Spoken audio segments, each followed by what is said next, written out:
الحمد للہ الذی نزل الفرقان نصلی و نسلم علی سید الانس والجان۔ آج ہم انشاءاللہ سورۃ المائدہ کی آیت نمبر 27 تا 31 5 آیات پر مشتمل آدم علیہ السلام کے دو حقیقی بیٹے حابیل اور قابیل کا قصہ سمجھیں گے۔ جیسا کہ آپ مسلسل سن رہے ہیں کہ آیت نمبر 12 میں ایک عہد و میثاق مضبوط عہد کا تذکرہ ہوا جو اللہ تعالیٰ نے قوم بنی اسرائیل سے لیا تھا، لیکن انہوں نے عہد توڑا، کتاب الہی کو چھوڑا، اللہ کے حکم جہاد کی تعمیل کرنے میں رسول موسیٰ علیہ السلام کا ساتھ دینے سے منہ موڑا۔ ان خرابیوں کے باوجود اپنے ضمیر اور لوگوں کو مطمئن کرنے کے لیے خوش فہمی پر مبنی ایک عجیب سا فلسفہ چھوڑا کہ نحن ابناء اللہ و احباؤہ، ہم اللہ کے نبیوں کی اولاد میں سے ہیں اور اس کے چہیتے ہیں۔ ہماری اللہ کے ہاں خصوصیت ہے، ہم کچھ اسپیشل ہیں۔ اگر ہم گناہ کریں بھی تو اللہ ہم سے اتنا ناراض نہیں ہوتا جتنا دوسروں سے ہوتا ہے۔ آج کی آیات میں ان کے اسی فلسفے کی تردید کی جا رہی ہے کہ انبیاء کرام علیہم السلام کی اولاد کے سلسلہ نسب میں پیدا ہو جانا اخروی نجات کے لیے کافی نہیں ہے۔ ان آیات میں حضرت آدم علیہ السلام کے دو صلبی اور حقیقی بیٹے حابیل اور قابیل کا قصہ بیان ہوگا کہ آدم علیہ السلام کے بیٹے قابیل میں فخر و غرور پیدا ہوا، فخر سے حسد کے جذبات بھڑکے اور اس نے اپنے بھائی حابیل کو قتل کر دیا۔ تو اب نبی کی اولاد ہونا قابیل کے کچھ کام نہ آیا۔ بقیہ تفصیلات آیات کی تفسیر کے دوران آ جائیں گی۔ پھر اس واقعے سے ہمیں مزید نصیحتیں اور ہدایات بھی حاصل ہوں گی جو انشاءاللہ اگلی نشست میں آنے والی آیات کے ذریعے سامنے آ جائیں گی۔ اب سمجھیے آیات کو۔ وَاتْلُ عَلَيْهِمْ نَبَأَ ابْنَيْ آدَمَ بِالْحَقِّ، اور اے نبی صلی اللہ علیہ وسلم ان کو آدم علیہ السلام کے دو بیٹوں کی خبر سنائیے حق سچ کے ساتھ، یعنی ایسی سچی خبر جو گزشتہ انبیاء کی کتابوں میں بھی مذکور ہے، تاکہ نیک لوگوں سے نسبی تعلق کا گھمنڈ جاتا رہے اور نبی کریم صلی اللہ علیہ وسلم کی صداقت کی دلیل بھی بن جائے۔ کیونکہ نبی محترم صلی اللہ علیہ وسلم نے تورات و انجیل کسی سے پڑھی نہیں، لیکن اس کے باوجود یہ سچی خبریں تمہیں بتا رہے ہیں۔ معلوم ہوا یہ قرآن اللہ کی طرف سے وحی کردہ ہے جو تمام خبروں کو جانتا ہے۔ پھر یہاں لفظ بالحق سے ایک اور اصول بھی حاصل ہوا کہ اقوام ماضیہ کے تاریخی واقعات کو بیان اور نقل کرنے میں انتہائی احتیاط اختیار کرنا لازم ہے۔ ذرا سا عنوان اور لفظ بدلنے سے واقعہ کی حقیقت مسخ ہو جاتی ہے۔ گزشتہ مذاہب کی اسی بے احتیاطی کی وجہ سے ان کی مذہبی کتابیں بھی چند بے سند اور بے تحقیق کہانیوں کا مجموعہ بن کر رہ گئیں۔ بہرحال اللہ تعالیٰ نے فرمایا، اے نبی صلی اللہ علیہ وسلم ان کو آدم علیہ السلام کے دو بیٹوں کی خبر سنائیے حق سچ کے ساتھ۔ اذ قربا قربانا، جب دونوں نے قربانی پیش کی۔ قربانی اس کو کہتے ہیں جس سے اللہ کا قرب حاصل ہے۔ سوال یہ ہے کہ حابیل اور قابیل نے قربانی کیوں پیش کی تھی؟ اصل میں اس وقت دنیائے انسانی میں اضافے کے لیے یہ دستور تھا کہ اللہ تعالی حضرت حوا کے بطن سے جڑواں بچے لڑکا اور لڑکی پیدا فرماتے تھے۔ ایک حمل سے پیدا ہونے والے لڑکے اور لڑکی کا نکاح تو آپس میں حرام ہوتا، لیکن پہلے حمل کے بچوں کا نکاح دوسرے حمل سے پیدا ہونے والے جڑواں بچوں سے کیا جاتا تھا۔ قابیل اس لڑکی سے نکاح کرنے پر بضد تھا جو لڑکی اس کے ساتھ جڑواں پیدا ہوئی تھی، کیونکہ وہ انتہائی خوبصورت تھی، جبکہ حابیل کے ساتھ پیدا ہونے والی لڑکی اتنی خوبصورت نہیں تھی۔ تو آدم علیہ السلام نے اس معاملے کو اللہ کے سپرد فرمایا اور بیٹوں کو حکم دیا کہ تم اپنی اپنی قربانی اللہ کے سامنے پیش کرو، جس کی قربانی قبول ہو جائے اسی کا نکاح اس لڑکی سے کر دیا جائے گا۔ حابیل بھیڑ بکریاں چراتا تھا اور قابیل کاشتکار تھا۔ حابیل نے عمدہ جانور کی قربانی پیش کی جبکہ قابیل نے کچھ غلہ وغیرہ پیش کیا، تو حابیل کی قربانی قبول ہو گئی۔ اس وقت قربانی کی قبولیت کا دستور یہ تھا کہ آسمان سے آگ کا شعلہ آ کر اس چیز کو جلا دیتا تھا۔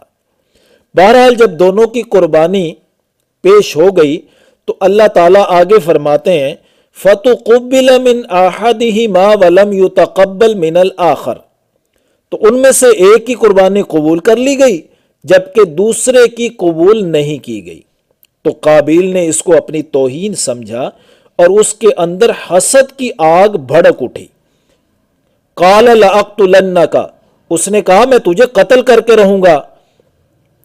قَالَ إِنَّمَا يَتَقَبَّلُ اللَّهُ مِنَ الْمُتَّقِينَ، تو حابیل نے جواب دیا کہ اللہ تو متقین سے ہی قبول کرتا ہے، یعنی قربانی اس کی قبول کی جائے گی جو اللہ کے قانون کے مطابق ہو۔ اللہ کے قانون کو توڑنے کے لیے دی گئی قربانی اور نظر و نیاز قبول نہیں ہوتی۔ اللہ کا قانون تو تھا یہ لڑکی قابیل کے لیے حرام ہے۔ باقی رہی قتل کرنے والی بات تو سنو، لَإِن بَسَطتَ إِلَيَّ يَدَكَ لِتَقْتُلَنِي، اگر تو مجھے قتل کرنے کے لیے اپنے ہاتھ میری طرف بڑھائے گا نا تو ما انا بباسط یدی الیک لاقتلک، تب بھی میں تجھے قتل کرنے کے لیے دست درازی نہیں کروں گا۔ بھائی کے مقابلے میں صبر کرنا ہی عزیمت تھا، لیکن اگر کافر سے مقابلہ ہو تو ہاتھ پاؤں باندھ کر بیٹھ جانا جائز نہیں ہے۔ انی اخاف اللہ رب العالمین، حابیل کہنے لگا مجھے تو اللہ کا خوف ہے جو سارے جہانوں کا مالک ہے۔ یعنی قتل کرنا بہت ہی بری چیز ہے، اللہ کے ہاں ناپسندیدہ ہے۔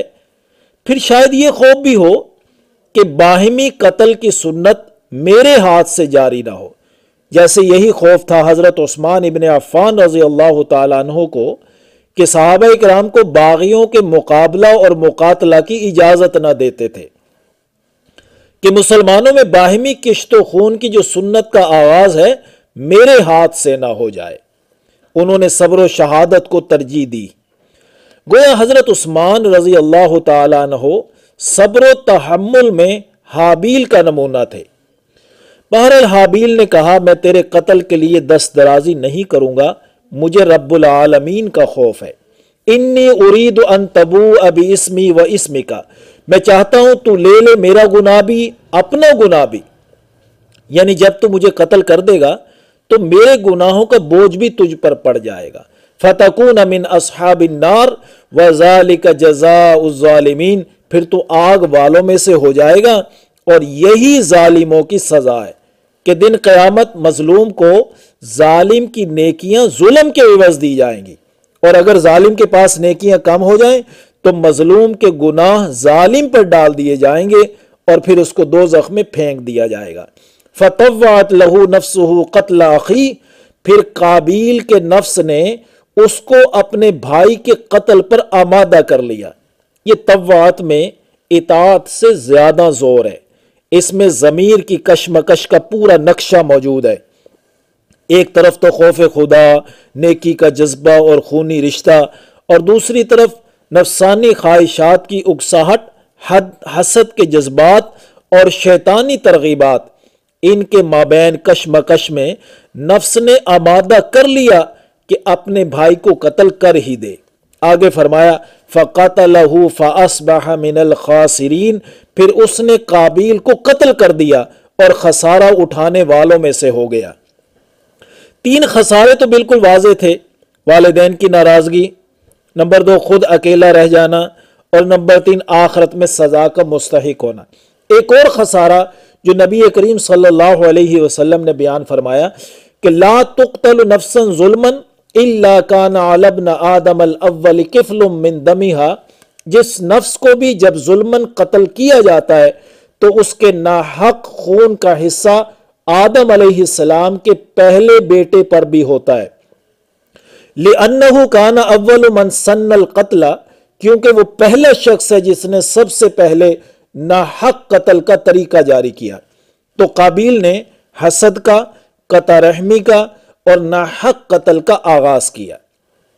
اس لیے انسان کو اس لحاظ سے انتہائی محتاط رہنا چاہیے، گناہوں سے بچتا بھی رہے اور کوئی گناہ ایجاد نہ کرے، کیونکہ نئے گناہ کی ایجاد بدکاروں اور ظالموں کے لیے ایک نئے حربے کا کام دیتی ہے، اور پھر یہ ایجاد موجد کے لیے ہمیشہ ہمیشہ کا وبال سر سے باندھ دیتی ہے۔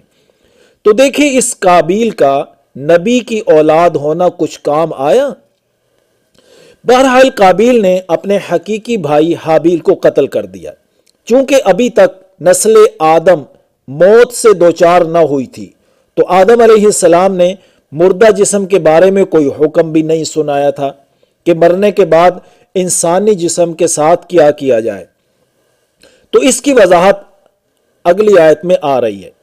فَبَعَثَ اللَّهُ غُرَابًا يَبْحَثُ فِي الْأَرْضِ، پھر اللہ نے ایک کوا بھیجا جو زمین کریدنے لگا۔ ایک کوا آیا، اس نے اپنی چونچ سے زمین کریدی اور ایک گڑھا بنایا، اس میں ایک مردہ کوے کو ڈالا اور اوپر مٹی ڈال کر کوے کی لاش کو ڈسپوز آف کر دیا۔ تو بہرحال یوں اللہ نے ایک کوا بھیجا جو زمین کریدنے لگا۔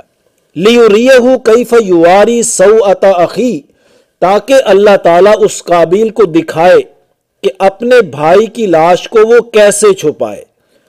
دیکھیے لاش کی تدفین کی تعلیم نہ تو قابیل کو الہام کی گئی، نہ وہ خود عقل و ذہن سے فیصلہ کر سکا، بلکہ لاش کو دفن کرنے کی تعلیم کوے کے ذریعے دی گئی۔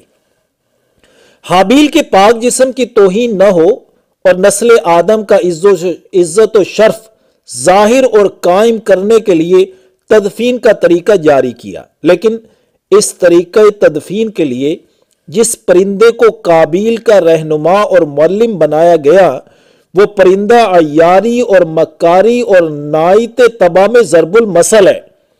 گوئے اللہ کی نظر میں قابیل کوے سے بھی زیادہ حقیر بن گیا۔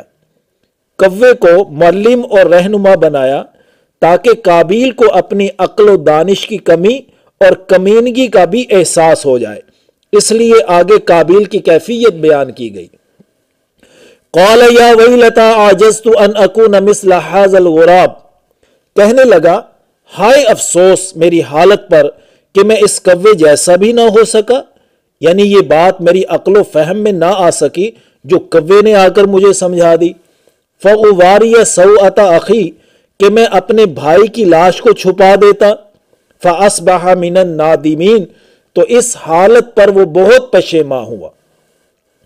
دیکھیے یہ ندامت و پشیمانی خوف خدا کی بنیاد پر نہیں تھی، بلکہ دنیاوی ذلت و خفت اٹھانے کی وجہ سے تھی کہ میں حیوان سے بھی گیا گزرا ہوں جو اپنے جرم کو چھپانے کی بھی اہلیت نہیں رکھتا۔ بس آج ہم اسی پر اکتفا کریں گے، اس رکوع کی بقیہ نصیحتیں اور ہدایات اگلی نشست میں انشاءاللہ بیان کریں گے۔ وآخر دعوانا ان الحمد للہ رب العالمین۔